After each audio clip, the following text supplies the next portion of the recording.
주의 말씀은 내 발의 등이요 내 길에 빛이시라. 지난 주일에는 우리가 서로 사랑하라 라는 이 예수님의 계명에 대해서 좀 길게 살펴보았는데요. 전하는 저도 그랬지만 아마 들으시는 여러분에게도 그리 편안하기만 한 시간은 아니었을 것 같습니다. 우리에게 사랑이란 늘 그런 거죠. 사랑하라는 명령은 언제나 우리에게 큰 짐을 지우고 부담을 줍니다.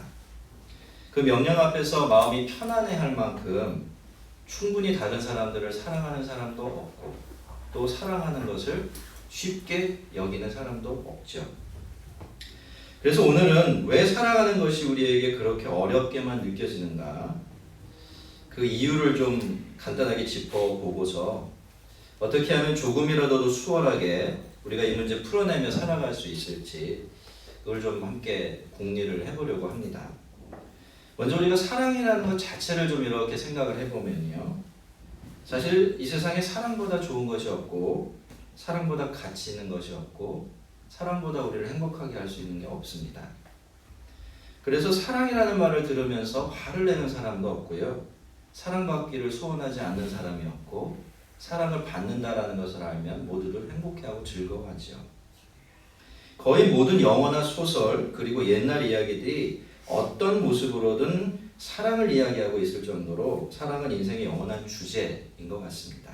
비유를 하자면 사랑이라는 것은 인간의 영혼이 시대를 막론하고 그 어떤 것보다도 보배롭게 여기는 영혼의 보배다, 그렇게 비유를 할 수가 있을 것 같습니다. 그래서 이 사실만 놓고 보면 누구나 다 사랑하면서 살 것 같고 그 사랑 때문에 행복하게 살아갈 것 같지만 현실은 그렇지가 않습니다. 모두가 다 사랑이 그렇게 좋고 귀한 것이고 복된 것인 줄 알면서도 늘 사랑을 힘겨워하지요. 사랑하면서 삽시다 라고 이야기하면 거의 속으로는 사랑하며 살아야 하는데 라고 이렇게 말끝을 흐리게 됩니다. 믿지 않는 사람만 그런 게 아니죠. 사실 사랑은 하나님을 믿는 우리들에게는 더 큰 부담입니다. 사랑이란 우리에게는 맺지 않으면 안 되는 열매고 꼭 지켜야 될 계명이고 심지어는 명령이기까지 하니까 말이죠. 그래서 우리 중에는 사랑을 생각하고 사랑하라는 말을 들을 때면 마치 커다란 알약이 목에 걸려버린 사람처럼 그렇게 되어버리는 사람이 많은 겁니다. 사랑의 가치와 사랑의 기쁨과 또 사랑의 행복을 생각할 때 이건 정말 커다란 아이러니가 아닐 수가 없습니다.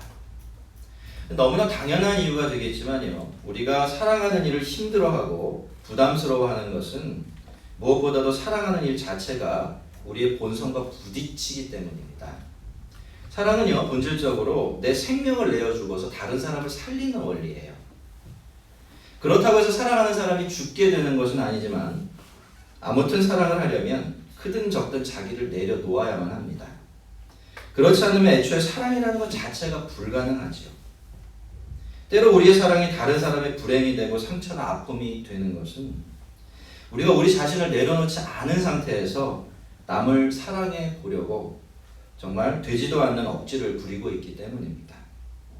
사랑이 힘든 것은요, 사랑하는 일 자체가 힘들기 때문이 아니라 사랑하려면 자기를 내려놓아야 하니까 사랑이 힘든 겁니다.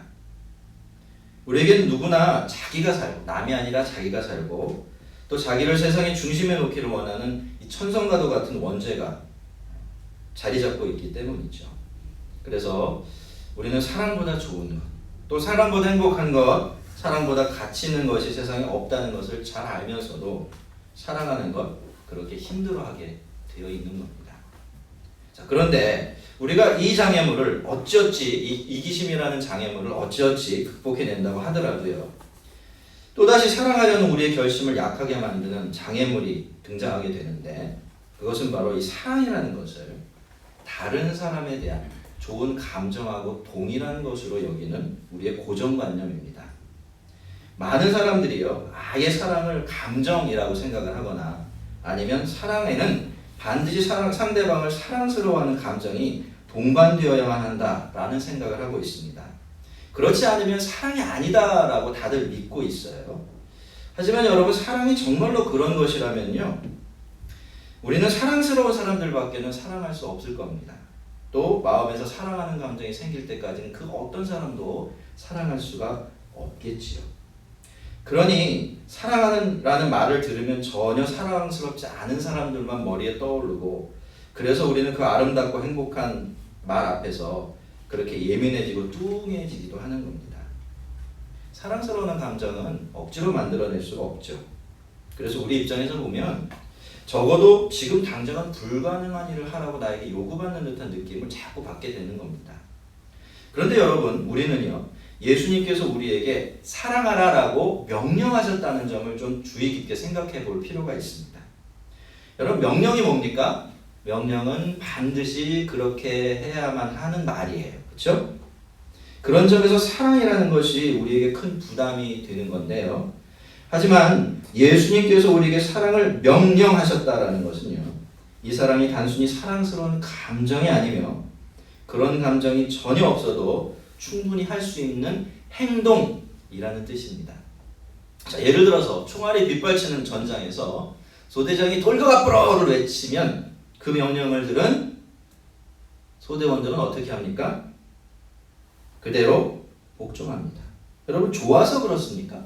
하고 싶어서 그래? 그게 너무 즐거워서, 너무 쉬워서 그렇게 뛰어나갑니까? 전장으로? 그렇지 않죠. 그저 명령이기 때문에 따르는 겁니다. 여러분, 이렇게요, 명령을 따를 때는 전혀 감정이라는 게 필요가 없는 겁니다. 필요한 것은 순종하려는, 그 명령에 순종하려는 의지 하나예요, 실제로는. 그래서 소대원들은 그런 명령을 받으면 이구동성으로 와 소리를 지르면서 앞으로 내달리는 거죠. 왜요? 하기 싫은데. 정말 죽기보다도 싫고 정말 죽기보다도 두려운데 그걸 해야 되니까 정상적인 힘을 내기 위해서 소리를 지르면서 앞으로 내달려 나가는 겁니다. 영국의 기독교 사상가인 이 C.S. 루이스라는 분, 제가 종종 앞으로도 소개할 기회가 있을 텐데요. 이분 정말 대단한 분이세요. 목회자나 신학자가 아닌데 모든 신학자와 목회자들이 우러러 맞이하는 만큼 기독교에 대해서 제대로 알고 있는 그런 분이시니까요. 이분은요, 내 이웃을 네 몸과 같이 사랑하라는 이 말씀을 풀이를 하면서 여러분 잘 들어보시기 바랍니다. 예수님께서 우리에게 네 이웃을 네 자신과 같이 사랑하라고 하신 것이 아니라 네 몸과 같이 사랑하라라고 하셨다는 것에 우리가 주의를 기울여보자라고 그렇게 제안을 하고 있어요. 성도 여러분, 우리는 우리의 몸을 어떻게 사랑합니까? 아주 간단해요. 우리 몸이 필요로 하는 것 공급해주는 방식으로 우리는 우리의 몸을 늘 사랑합니다. 그게 우리가 우리의 몸을 사랑하는 방식이에요. 여러분은 어떠신지 모르지만요, 저는 제 몸 막 사랑하고 그렇지 않습니다. 거울 앞에 설 때마다 막 감탄하고 기분이 엄청 좋아지고 자랑스럽고 행복하고 그렇지 않아요. 그냥 거울 볼 때마다 어이구야 라고 탄식을 합니다. 하지만 우리는 우리의 몸을 위해서 어떻게 합니까? 아무리 그 몸이 꼴 보기 싫어도요, 추우면 옷을 입히고 졸리면 잠을 재우고 배가 고프면 음식을 공급해주고 목이 마르면 물을 먹입니다. 아파하면 최선을 다해서 나을 때까지 치료를 해주지요. 이것이 바로 우리가 우리의 몸을 사랑하는 방식이에요. 내 이웃을 내 몸과 같이 사랑하라고 하신 예수님의 말씀은 그런 점에서 사랑하기를 정말 힘들어하는 우리들에게 정말 엄청난 힌트라고 말씀드릴 수가 있습니다. 한 발 더 나아가 보면요, 예수님께서는 이웃뿐만이 아니라 누구도 사랑하라고 하셨죠? 원수도 사랑하라고 하셨어요. 자, 원수에 대해서 한번 생각해 볼까요? 여러분, 원수가 어떤 사람입니까? 그냥 원수예요. 그렇죠? 그래서 원수는 절대로 사랑스럽지도 않고 사랑할 수가 없는 사람입니다. 감정적으로는. 하지만 우리가 주님의 말씀, 이 말씀 잘 한번 적용해 보면 충분히 우리는 원수도 사랑할 수가 있게 되어집니다. 어떻게 원수를 사랑하라고요? 그렇죠? 바로 그겁니다. 간단해요. 쉽진 않아도 내가 내 몸을 사랑할 때 하는 것처럼 원수가 필요로 하는 것을 원수에게 주면 됩니다. 그러기 좋은가요? 싫어요. 정말 싫어요. 하지만 그래도 이를 악물고서 원수에게 유익이 되는 것을 해주면 그게 원수를 사랑하는 겁니다. 성경이 그렇게 이야기하고 있는 거예요. 원수의 짐승이 구덩이에 빠지면 흙을 덮어버리고 싶죠? 그렇지만 그 마음 꼭 누르고서 그 짐승을 구해주는 것. 원수가 망하게 생겼으면 거기에 덧붙여서 더 망하라고, 완전히 망해버리라고 기도라도 하고 저주라도 하고 싶은 게 우리의 상정이지만, 인지상정이지만 그 마음 꼭 누르고 하나님 앞에, 하나님 그래도 회복시켜 주십시오 라고 기도해 주는 것. 그게 바로 원수를 사랑하는 방법입니다. 자, 여러분 이렇게 하는데요, 사랑스러워하는 감정이 필요한 게 아니에요. 그러면 충분하다고 할 수는 없겠지만 이것이 원수를 사랑하기 위한 충분한 출발점은 될 수가 있고요. 그리고 그것도 정말 훌륭한 사랑입니다. 교회 안에서 서로를 사랑하는 일도 마찬가지예요. 여러분 솔직히 우리가 다 다른 사람들의 마음속에서 나를 사랑하고픈 마음을 막 샘솟게 할 만큼 그렇게 충분히 사랑스러운 사람들인가요? 여러분은 어떤지 몰라도 저는 아닌 것 같아요. 여러분 사실 함께 어울려 신앙생활하다 보면요, 교회마다 정말 저 사람만 없으면 참 좋겠다라고 생각하게 만드는 징글징글한 사람들이 생겨나게 되어 있습니다. 도대체 왜 저러나 싶기도 하죠. 나도 모르는 사이에, 그리고 나 자신도요, 다른 사람 누군가에게는 그런 사람이 되어 있을 수도 있습니다. 나는 절대로 그렇지 않다고, 나는 충분히 사랑스러운 사람이니까 나한테 그런 이야기 하지 말라고 우리가 그렇게 장담할 수가 없습니다. 그러니 여러분 이런 상황에서 서로를 사랑해야 되는데, 만약 사랑이라는 것이 늘 좋은 감정이 되어야만 한다면 교회는 서로 사랑하는 사람들의 모임이 아니라 사랑하려고 애쓰다가 사랑이 좌절하고 신물이 난 사람들의 모임이 되고 말 것입니다. 하지만 여러분, 사랑스러워하는 감정을 한번 우리가 빼놓고서 다시 사랑을 생각해 본다면 우리는 얼마든지 서로를 사랑할 수가 있습니다. 이웃을 내 몸과 같이 사랑할 수 있는 겁니다. 자, 그렇다면 이렇게 이웃을 사랑하기 위해서 우리는 구체적으로 어떻게 해야 될까요? 여기에 적용할 수 있는 일반적인 원리가 있을까요? 있습니다. 그 답은 그러므로 무엇이든지 남에게 대접을 받고자 하는 대로 너희도 남을 대접하라 라는 예수님의 말씀 속에 들어있어요. 성도 여러분, 이게 사랑이에요. 다시 말씀드리지만 감정은 있으면 좋겠지만 없어도 상관이 없습니다. 여전히 그 사람이 내 마음에 들지 않아도 괜찮아요. 중요한 것은요, 고민하는 것이고 선택하는 것입니다. 내가 싫은 것은 다른 사람들도 싫어해요. 그렇죠? 내가 불쾌한 것은 다른 사람도 불쾌한 겁니다. 내가 존중을 받고 싶다면 다른 사람 역시 똑같아요. 예외가 없습니다.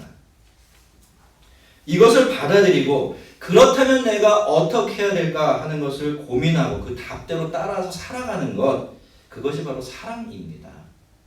사랑이라는 것은요, 사실 성경에서 보면 굉장히 이성적이고 굉장히 의지적인 행동이에요. 감정에서 나오는 것이 아니에요. 그러다가 보니까 어때요?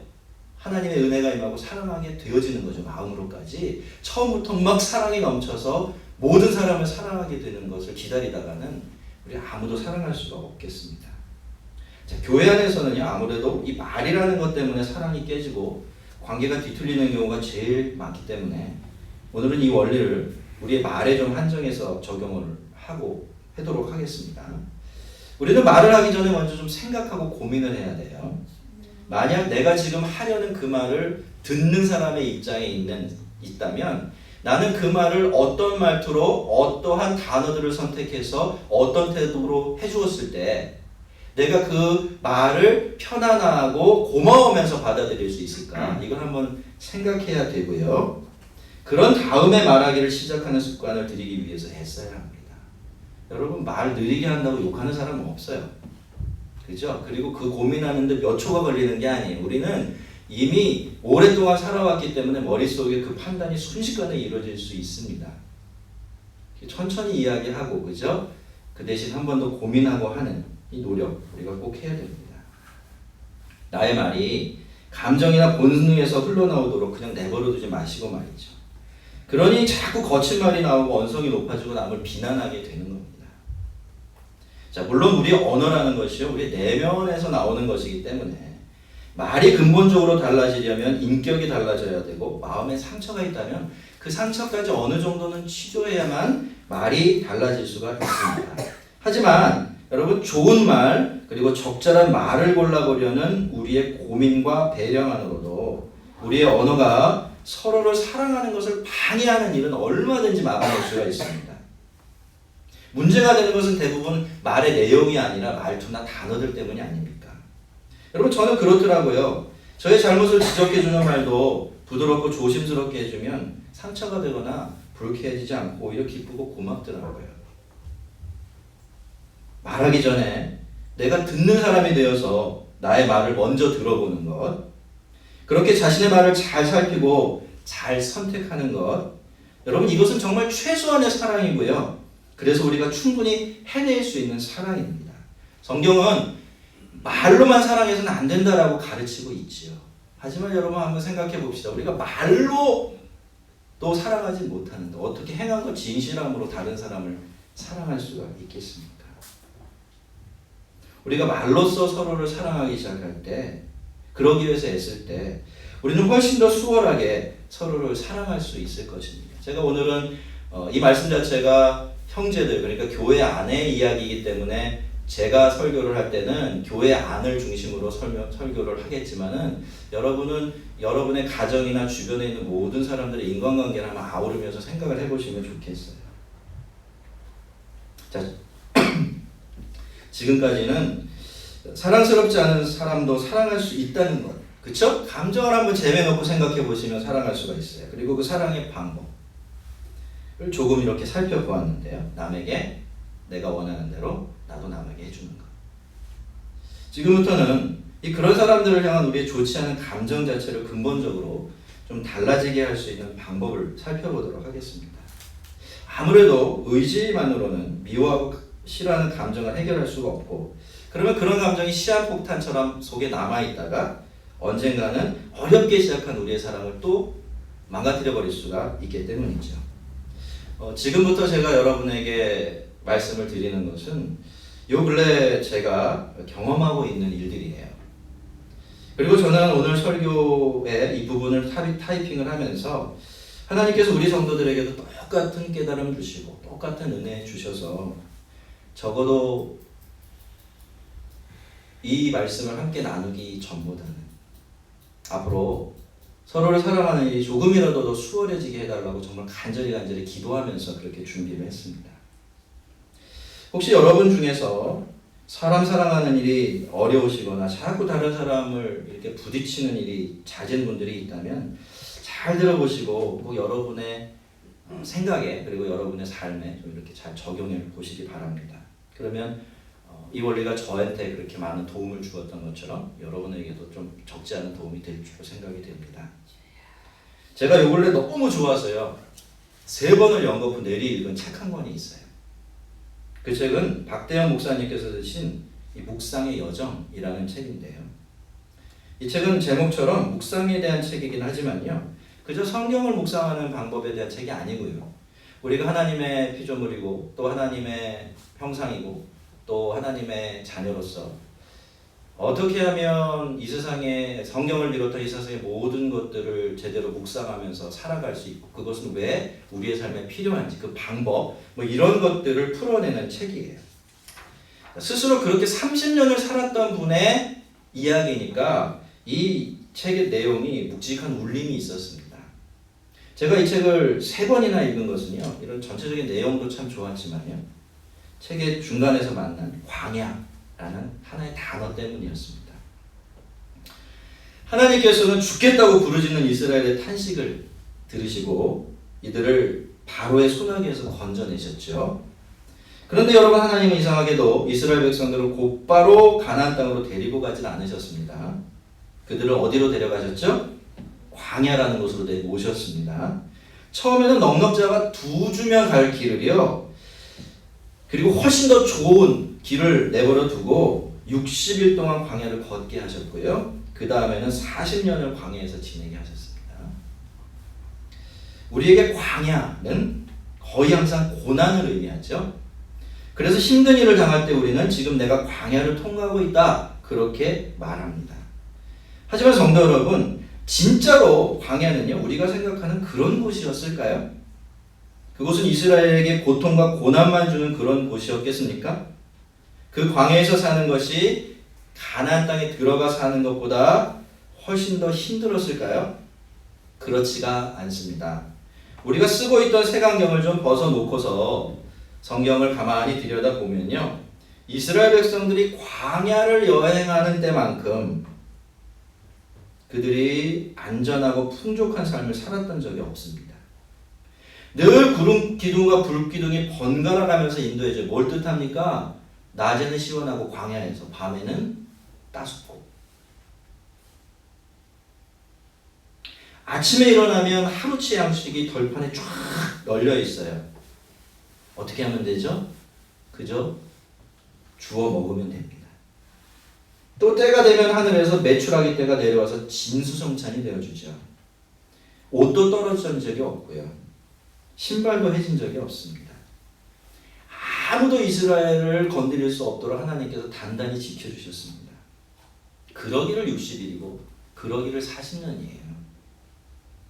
여러분, 자기 땅이 아직 없다라는 거, 그죠? 약속의 땅에 들어가지 않았다는 것만 제외하면 광야보다 좋은 것이 없었어요. 그러니 광야는 고통이 있고 궁핍함이 있기 때문에 광야였던 것이 아닌 겁니다. 자, 그렇다면 광야는 왜 광야일까요? 무엇이 광야를 광야 되게 하는 것일까요? 박대영 목사님은 그것에 대해서 광야가 광야인 것은 그곳이 우리가 우리 마음대로 컨트롤할 수 없는 곳이고, 그래서 하나님만 의지하며 살아가야 하는 곳이며 그렇게 사는 삶을 배우는 곳이기 때문이다. 그렇게 이야기하고 있어요. 다시 한번 읽어드릴게요.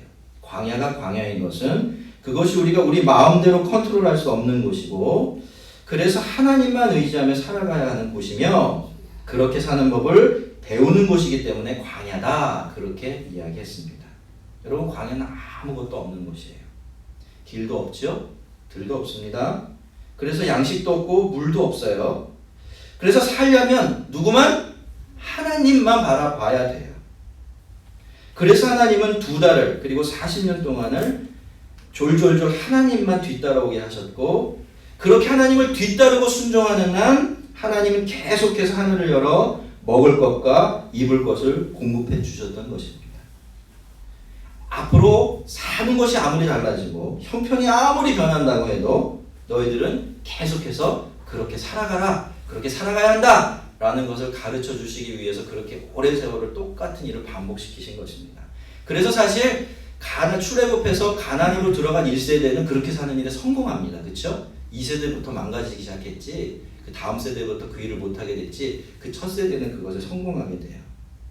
자, 여러분, 그런데요, 우리 마음대로 컨트롤할 수 없는 것이 광야라고 한다면 사실 우리 인생에 그리고 이 세상에 광야가 아닌 것이 없어요.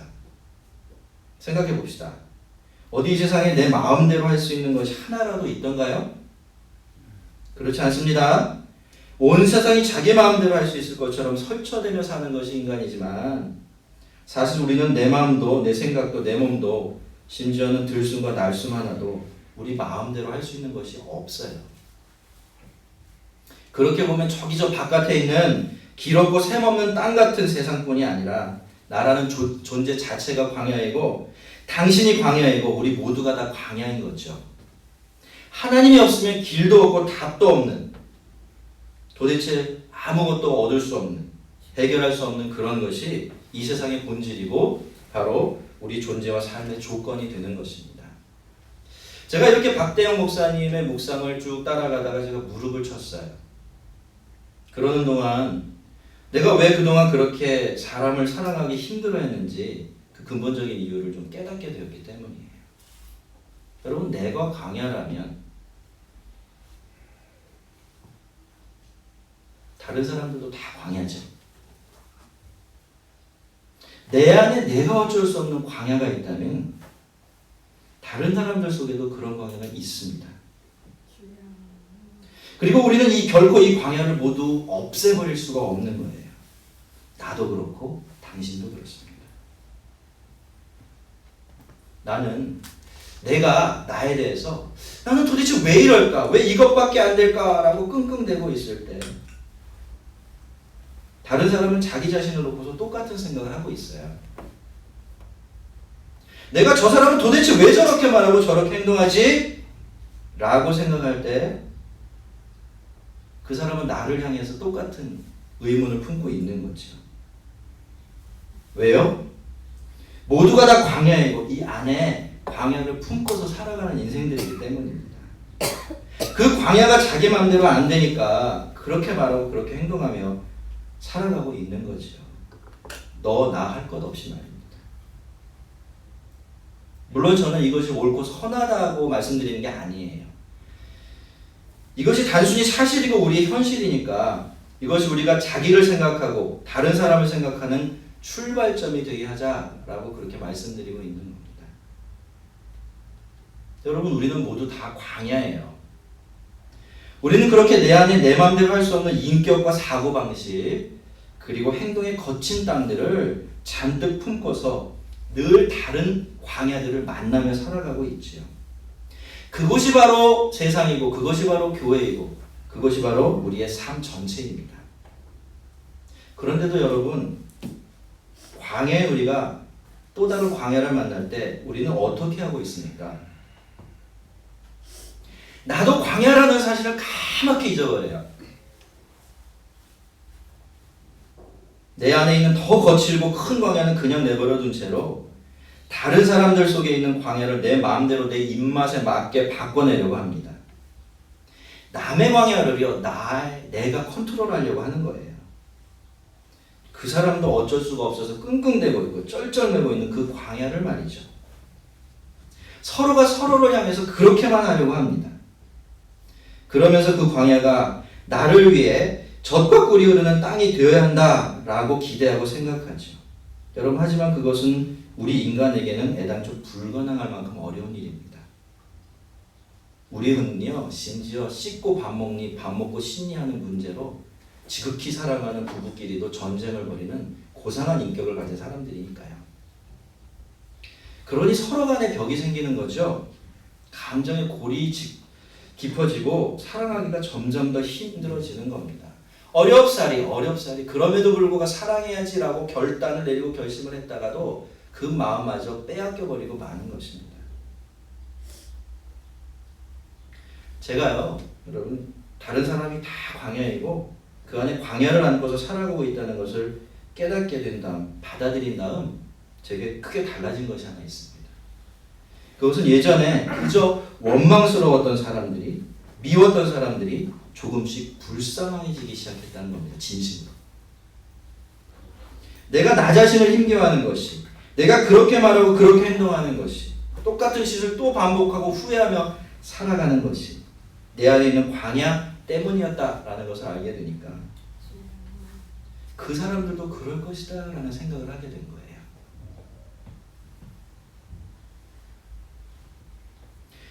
그 사람의 거친 언행이나 이해할 수 없었던 행동들, 그것은 자기 힘으로 자기 안에 있는 광야를 어떻게 해볼 수 없어서 그의 영혼이 내지르고 있는 신음소리라는 것을 그때서야 깨닫게 되었던 겁니다. 제 생각이 여기 이르니까요, 그런 생각이 들더라고요. 아, 저 사람도 자기 몫의 광야를 지고 살아가느라고 참 힘들겠구나, 그런 생각이 들었습니다. 요즘 저는 아침마다 이걸 붙들고 간절히 기도하고 있어요. 이 눈을 가지고 모든 사람들, 나를, 우리 성도들을, 이 세상을, 내가 만나는 모든 사람들을 광야로 여기는 그 눈을 가지고 사람들을 보며 또 세상과 교회를 바라보게 해달라고 말이죠. 모든 것이, 그리고 모든 사람들이 광야라는 것을 제대로 받아들이고 거기서부터 다시 출발하게 해달라고 그렇게 기도드리고 있습니다. 성도 여러분, 우리는 모두 광야입니다. 서로를 광야로 바라보아 주는 것, 그것이 우리가 서로를 사랑할 수 있는 출발점입니다. 우리는 꼭 기억해야 합니다, 여러분. 그 사람의 광야는 그 사람이 하나님과 함께 여행해가며 다루어 가야 할 그 사람의 광야이지 나의 광야가 아닙니다. 나를 위한 옥토는 더더욱 아니에요. 내가 광야라면 그 사람도 광야입니다. 내 안에 광야가 있다면 그 사람 안에도 광야가 있어요. 광야끼리 부딪히면 답이 안 나와요. 광야는 하늘을 만날 때만 길이 열립니다. 눈물의 땅이 샘의 땅이 되게 하는 것은 하늘만이 할 수 있는 일이지 땅길이는 도저히 불가능한 일입니다. 그리고 그렇게 길이 열린 광야길이 만날 때 그 길과 길이 이어지면서 서로가 서로를 위한 더 넓고 좋은 길이 되어줄 수 있는 거죠. 교회라는 것은요, 바로 이런 기적이 일어나는 장소가 되어야 하는 겁니다. 성도 여러분, 절대로 남의 광야를 나를 위한 옥토로 만들려고 하지 마십시오. 저 사람도 나처럼 힘들겠거니 하면서 그저 지켜봐 주세요. 지켜보면서 기도해 주시고요. 그러다가 그 광야에 담비 내리고 작은 샘 하나 터지면 그것 가지고 함께 기뻐하고 함께 감사하십시다. 나에게도 똑같은 기적이 일어나게 해달라고 기도하면서 말이죠. 성도 여러분, 교회도 광야입니다. 그러니 교회를 바라볼 때도 똑같이 해주십시오. 여러분, 우리가요, 예수를 믿으면서 너무 크게 착각하는 것이 있어요. 여러분, 예수님 마음이 어디 있죠? 예수님 마음은 어느 곳을 향해 있죠?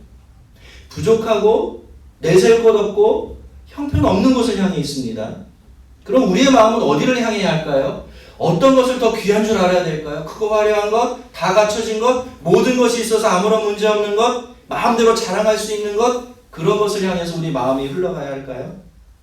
그렇지가 않아요. 우리가 적어도 예수 그리스도를 믿는 사람이라고 한다면 그분의 덕분에 나 같은 죄인이 구원받았다는 사실을 인정하는 사람들이라면 우리의 마음도 예수님 마음이 흘러가는 쪽으로 같이 흘러가야 마땅하지 않겠습니까? 그곳이 바로 교회예요. 불완전함이 많은 교회. 마음이 들지 않는 구석이 너무나 많은, 부족함이 많은 그 교회. 그것이 바로 하나님의 마음, 예수님 마음이 향하고 있는 곳이기 때문이죠. 여러분, 교회를 바라볼 때도 광야로 바라봐 주시기 바랍니다. 그러면 우리는 서로의 광야됨을 통해 또 교회의 광야됨을 통해 하나님의 하나님 계심을 보고 누리는 그런 귀한 복 얻게 될 겁니다. 마지막으로 제가 인용구 하나를 읽어드리겠습니다. 헨리 소로라는 분이 월든이라는 책에서 이렇게 이야기를 하셨어요. 한번 잘 들어보시기 바랍니다. 이분은 예수 믿는 사람도 아닌데 굉장히 성숙한 생각을 하셨습니다. 나는 어떤 일이 있어도 내 삶의 방식을 다른 사람에게 강요하지 않으련다. 자기 결심입니다. 그죠? 그 사람이 내 삶의 방식을 충분히 익히기 전에 얼마나 지혜롭습니까? 내가 다른 생활 방식을 발견할지도 모르기 때문이다. 나는 어떤 일이 있어도 내 삶의 방식을 다른 사람에게 강요하지 않으련다. 그 사람이 내 삶의 방식을 충분히 익히기 전에 내가 다른 생활 방식을 발견할지도 모르기 때문이다. 그 외에도 나는 이 세상에 될 수 있는 대로 다양한 사람들이 있기를 바라기 때문이다. 나는 각 사람이 매우 신중한 태도를 가지고 자기만의 삶의 방식을 찾고 추구하게 하련다. 성도 여러분, 사랑의 출발점은 겸손입니다. 나의 인생에 대해서 겸손하고 그래서 다른 이들의 인생에 대해서 겸손할 줄 아는 것, 그것이 바로 서로를 향한 편안하고 행복한 사랑이 시작되는 시작점입니다. 우리 다른 사람의 광야를 보면서 제발 화내지 마십시다. 조급해하지 마시고요. 서로의 광야에 서서 함께 안타까워해주고 울어주고 기뻐해줄 수 있는 동행이 되어주십시다. 지금은 모두 다 광야이지만요, 언젠가 이 모든 광야를 하나로 묶어서 하나님의 나라가 되게 하실 하나님께 소명을 두면서 최선을 다해서 서로 사랑해 보십시다. 그것이 우리에게 맡겨진 우리의 몫이니까 말이죠. 우리 한번 같이 해볼까요? 내가 광야다. 당신도 광야다. 모두가 광야다. 다시 한번. 내가 광야다. 당신도 광야다. 우리 모두가 다 광야다. 꼭 기억하십시오. 그리고 절대로 잊지 마십시다. 우리 모두가 이 귀한 진리 겸손히 마음에 새기면서 서로의 광야에서 서로를 부둥켜 안고 그 광야를 사랑하며 하나님의 마음을 배워가는 그런 성도들 되기를 주의 이름으로 축원합니다. 같이 기도하겠습니다.